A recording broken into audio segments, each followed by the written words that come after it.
To Live Down from Fox, I'm your host, Mike Page. Thanks again for joining us. And next up, we want to take you out to Florida, where the Coast Guard today making history as the Coast Guard announcing the largest drug offload in history, totaling nearly $500 million at the Florida port. The U.S. Coast Guard says crews offloaded 61,000 pounds of cocaine and 14,000 pounds of bulk marijuana at the Port Everglades in South Florida. Let's listen in. Protecting our nation. 80% of all narcotics seized are confiscated at sea, underscoring the impact of Coast Guard maritime interdiction efforts. The U.S. Coast Guard brings unique authorities and unmatched capabilities as the world's leader in maritime counter-drug operations. Every single day, thousands of brave men and women of the Coast Guard stand watch, controlling, securing, and defending our border and maritime approaches. We are proud to serve as a part of the Department of Homeland Security and at all times, one of our military branches. Whether on the water or in the air, the U.S. Coast Guard works hand in hand with our partners. We're on the front lines in the fight against foreign terrorist organizations and other dangerous criminals who seek to flood our community with narcotics, deadly fentanyl, and other illicit substances. To truly understand the significance of this offload, consider this. The 61,740 pounds of cocaine represent 23 million potentially lethal doses. That's enough to fatally overdose the entire population of the state of Florida. Think about that for a moment. Enough cocaine to kill everyone in Florida.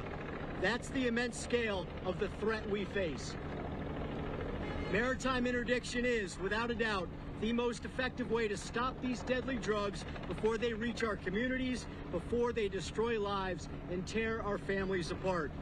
Under Secretary Noem's leadership, we, the Coast Guard, are committed to dedicating the resources and the effort necessary to stop the flow of dangerous drugs into our country. Over the past several months, the Coast Guard is accelerating its counter-drug operations in the maritime transit zone. In close coordination with our international and interagency partners, we are surging additional cutters, aircraft, and tactical law enforcement teams to the eastern Pacific Ocean to hunt down, interdict, and board these suspected smugglers, all in support of Operation Pacific Viper. This critical operation is one of the Coast Guard's key efforts to interdict, seize, and disrupt the transshipment of cocaine and other bulk illicit drugs that come to us by sea from South America through the Eastern Pacific to our shores. These drugs fuel and enable cartels and transnational criminal organizations, the very same groups that are pushing fentanyl and other deadly substances to our communities. To the crew of Coast Guard Cutter Hamilton and to all our incredible partners here today and those that are still out there doing the mission, I extend my deepest gratitude. Thank you for your extraordinary service, your unwavering commitment, and your tireless efforts to keep America safe. Semper Paratus.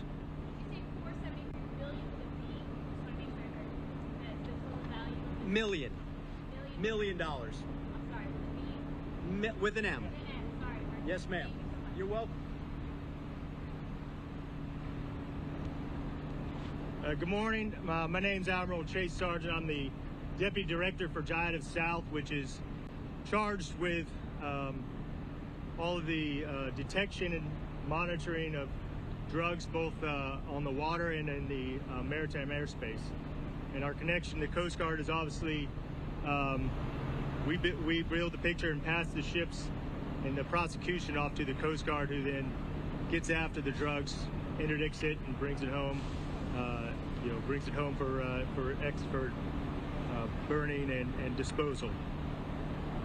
I want to recognize, as Admiral Shammy did, the joint force and the U.S. law enforcement agencies that are here today as well, and many of the ones that aren't. And it's as the Deputy Director down at JIADF South, I see firsthand every day the cooperation and the collaboration that goes on between all these groups to make this mission and our mission, as successful as it is to detect and monitor, but also to support the Coast Guard, both Coast Guard District Southwest and Coast Guard District Southeast, in executing their part of the mission, which is to get the drugs.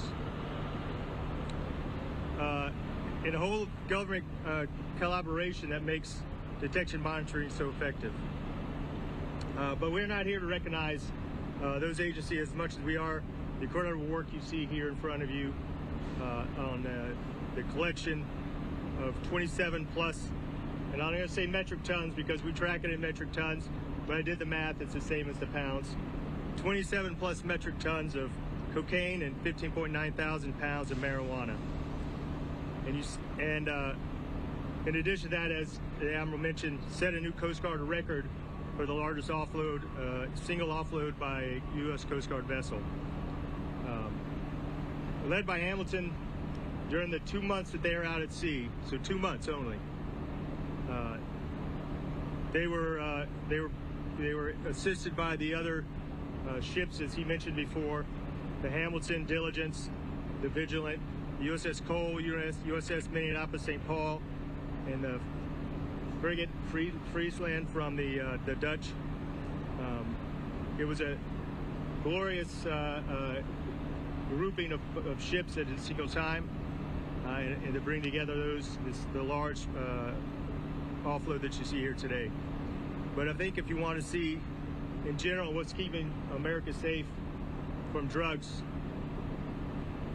it's this. It's the work they're doing out there every day, every night, 365, 24/7, out in the East Pac, Eastern Pacific, and the Caribbean. This is what's keeping drugs off the streets of America, and this is what's winning the war on drugs in general. An impressive group effort. On top of that record as well, I want to acknowledge the Hamilton in general, the crew of the Hamilton, for demonstrating aggressiveness and perseverance from the day they arrived on mission, and it's resulted in an interdiction of 20 of that 27 metric tons, 20 plus of it belonging to the Hamilton alone. This is not just an impressive number, it is, we believe, the largest offload of a single ship for a 2-month patrol, or any patrol as well. So Captain McWhite, you and your crew should be very proud of this effort, and we expect you back this fall. Maybe if Admiral Shammy will let us, we'll definitely take you back this fall. How about a round of applause for the ship, the Hamilton, and the efforts that they did over the last 2 months.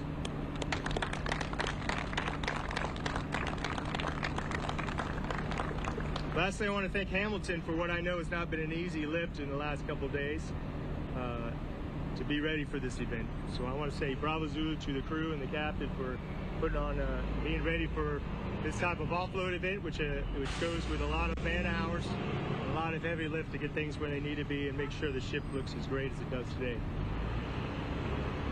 So from there, I just say this is an example of what your Joint Force and Coast Guard are doing for you every day to make America safe, to bring in the drugs before they get to America, and produce just a phenomenal effort on this mission. Thank you.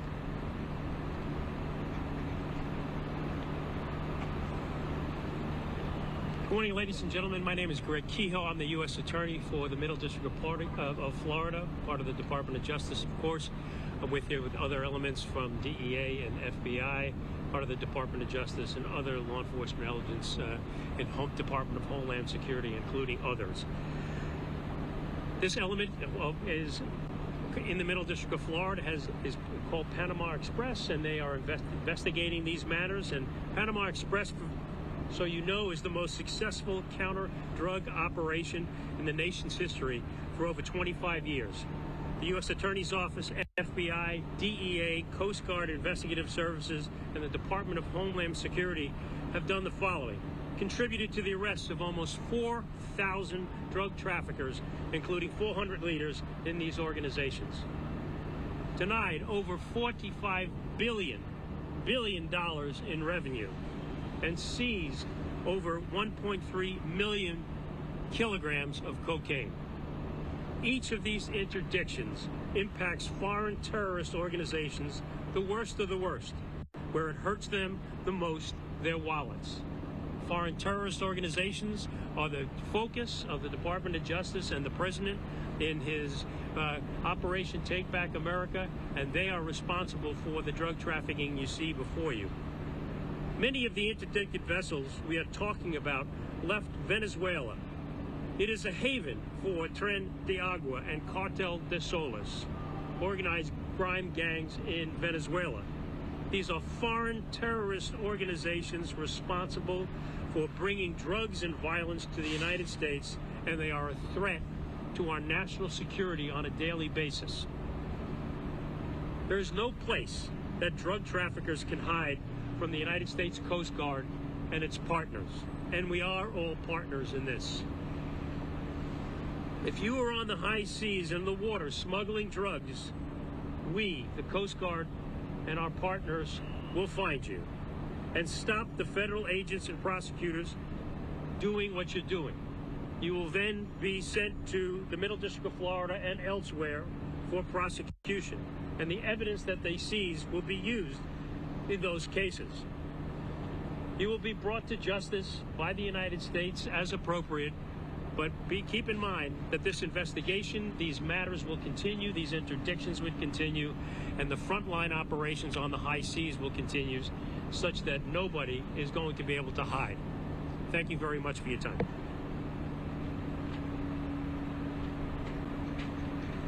Good morning, my name is John McWhite. I'm a proud crew member of the Cutter Hamilton.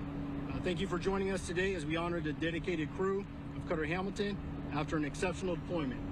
I would like to welcome Deputy Assistant Secretary for Senate Affairs, Mr. Ott, Chief Counsel for Senator Moody, Ms. Burgle, Admiral Chamey, and the Honorable Mr. Kehoe.